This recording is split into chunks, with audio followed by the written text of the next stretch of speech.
안녕하십니까. 소금장사의 예수님 이야기 258번째 시간입니다.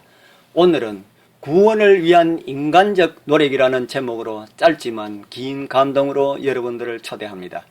먼저 본문 말씀을 봉독해 드립니다. 누가복음 15장 18절 19절에 있는 말씀입니다.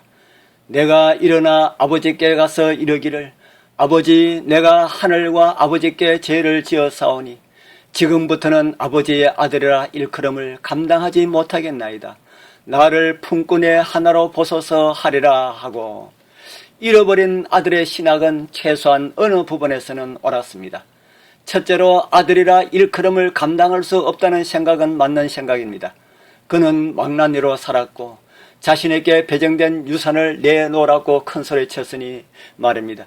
아들이 아버지께 할 말은 이런 말이 아니었습니다. 그러나 그는 이런 말을 합니다.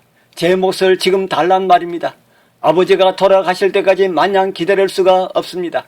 저는 저만의 삶이 있는데 1년이라도 젊을 때 하고 싶은 것을 해봐야지요. 어차피 아버지가 돌아가시면은 가져가지도 못할 것 아닙니까? 어서 나눠주세요라고요.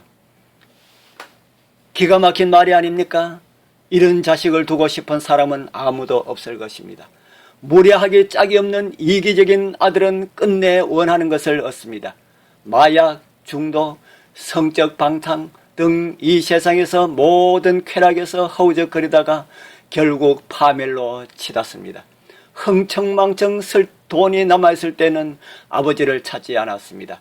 절망적일 때가 되어서야만이 그는 아버지를 찾습니다. 물론 사랑하기 때문이 아니라 절박하기 때문입니다. 정말 그는 아들이 될 자격이 없습니다. 이 사실을 그는 순순히 시인합니다. 두 번째로 내가 하늘과 아버지께 죄를 지었습니다 라고 고백한 점도 신학적으로 옳았습니다. 죄란 단순히 사람에게만 잘못하는 것이 아닙니다. 무엇보다도 죄는 우리 모두의 아버지이신 하나님께 잘못하는 것입니다. 탕자처럼 먼 나라에 갔으나 저지를 법한 죄를 감형한 다윗도 똑같이 고백했습니다. 그는 바세바와 간음한 뒤에 자신의 행위를 감추기 위하여서 우리아까지 죽였고 나중에 그는 회개하면서 하나님께 이렇게 부르짖었습니다. 주님께만 오직 주님께만 나는 죄를 지었습니다 라고요. 여기까지는 진정한 신학입니다. 그러나 이어서 둘째 아들은 나를 품꾼의 하나로 보소서라고 간청합니다. 이것은 잘못된 신학이라는 것입니다. 이 요청의 의미를 제대로 이해하려면 그 당시 부잣집에 세 계층의 젊은이가 존재했다는 사실을 기억해야 합니다.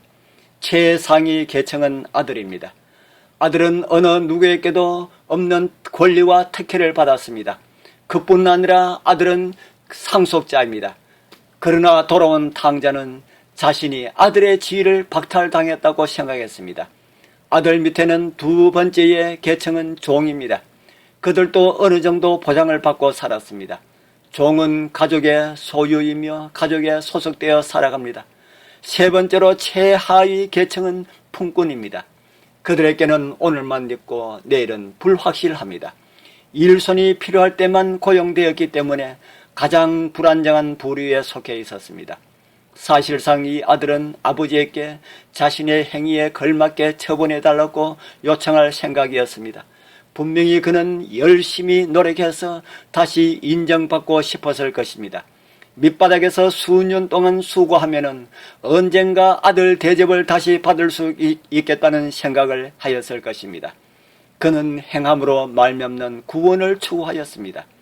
아버지를 완전히 오해한 것입니다. 함께 하늘의 부르심을 받으신 거룩한 형제자매님들이시여, 여러분들은 아버지를 이렇게 오해하신 적이 없으시나요? 우리 하늘 아버지께서 우리가 무엇인가를 하기 때문에 우리를 받아주신다는 분이 아니라는 사실을 오늘 믿으시길 바랍니다. 아들이기에 그냥 좋아하시는 그 아버지가 우리 하나님이심을 믿고 오늘도 기쁨과 행복 가운데 살아가게 되시기를 축복합니다. 아멘.